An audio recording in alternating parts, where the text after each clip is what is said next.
Assalamualaikum warahmatullahi wabarakatuh. Perkenalkan, nama saya Mustika Sari. Kali ini kita akan membahas terkait dengan ekologi tanaman tropik.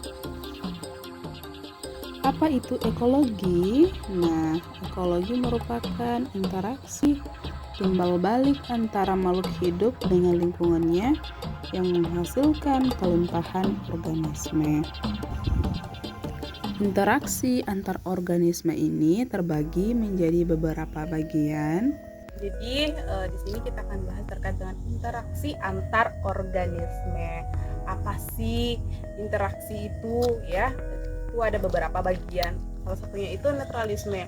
Dan jadi di sini saya menjelaskan terkait dengan netralisme yang dimana teman-teman bisa melihat di belakang saya itu ada pohon pisang dan juga ada kelapa ya.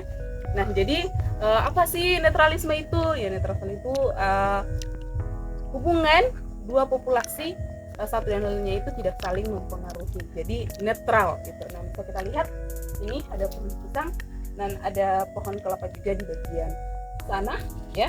Di situ kita bisa melihat satu dan lainnya ini tidak saling merugikan atau tidak saling mempengaruhi satu dan yang lainnya. Jadi netral, hubungannya itu netral.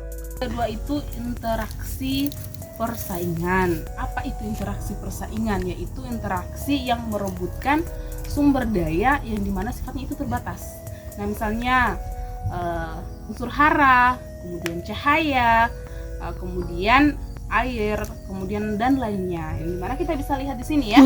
Ada pohon pisang dan ada juga nenas. Nah, jadi ini teman-teman bisa lihat sendiri di sini. Saya ginikan ya. Nah, ini tuh tidak terdapat kuning-kuning dan ini bisa jadi terjadinya perebutan unsur hara yang sifatnya itu terbatas sehingga terjadilah kompetensi tanaman yang satu dengan lainnya. Oke, ya. Ini juga pisangnya. Kemudian yang ketiga itu terkait dengan komensalisme, dan seperti yang saya katakan tadi di awal bahwasannya tanaman pisang dan kelapa itu tidak juga dirugikan dan juga tidak diuntungkan, tidak saling mempengaruhi satu dengan lainnya, tapi tanaman pohon pisang dan pohon kelapa itu bisa berubah menjadi komensalisme. Nah, apa itu komensalisme? Yaitu tanaman yang satu diuntungkan, yang satu juga tidak dirugikan. Misalnya teman-teman bisa melihat ada daun pisang. Nah, di sini daun pisang itu bisa dirubah menjadi pupuk organik. Nah, sehingga teman-teman bisa dengan adanya pupuk organik ini yang berubah menjadi pupuk organik, maka bisa membantu pertumbuhan tanaman kelapa tadi. Sehingga selain itu juga ternyata daun pisang ini bisa dirubah menjadi zat perangsang tumbuhan sehingga bisa membantu percepatan tumbuhan kelapa.